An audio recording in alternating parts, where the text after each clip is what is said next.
আসসালামু আলাইকুম। আজকে একটা বেদনা বিধুর দিবস।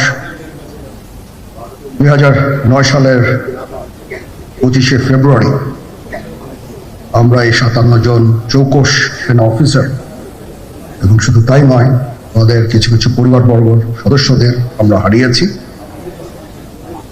এখানে আসার সময় এই ছবিগুলো আমি দেখছিলাম। এই ছবিগুলো আপনারা অনেকে ছবিতে দেখেছেন, কিন্তু এগুলো আমার সব চাক্ষুষ দেখা। আমি একটা চাক্ষুষ সাক্ষী এই সমস্ত বর্বরতার। একটা জিনিস আমাদের সবসময় মনে রাখতে হবে, এই বর্বরতা কোনো সেনা সদস্য করেনি, সম্পূর্ণটাই তদানীন্তন বিজিবি সদস্য দ্বারা সংঘটিত। Full stop. এখানে কোনো ইফ এবং বাট নাই। এখানে যদি ইফ এবং বাট আনেন, এই যে বিচারিক কার্যক্রম এতদিন ধরে হয়েছে, 16 বছর ধরে 17 বছর ধরে যারা জেলে আছে,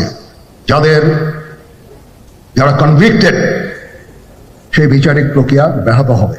এই জিনিসটা আমাদের খুব পরিষ্কার করে মনে রাখা প্রয়োজন। এই বিচারিক প্রক্রিয়াকে নষ্ট করবেন না।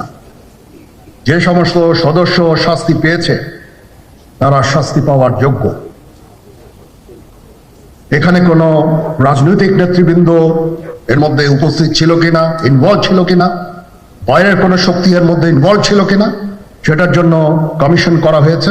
কমিশনের চেয়ারম্যান এখানে আছেন, উনি এটা বের করবেন এবং আপনাদের জানাবেন। বটম লাইন হচ্ছে যে এই সমস্ত আমাদের এই চৌকস সেনার সদস্য যারা প্রাণ হারিয়েছে, তারা প্রাণ হারিয়েছেন তদানীন্তন বিডিআর সদস্যদের গুলিতে। আমরা নিজেরা এই সমস্ত জিনিস নিয়ে অনেক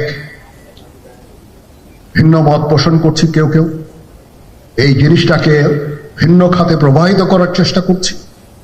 সেটা আমাদের জন্য মঙ্গলজনক হবে না।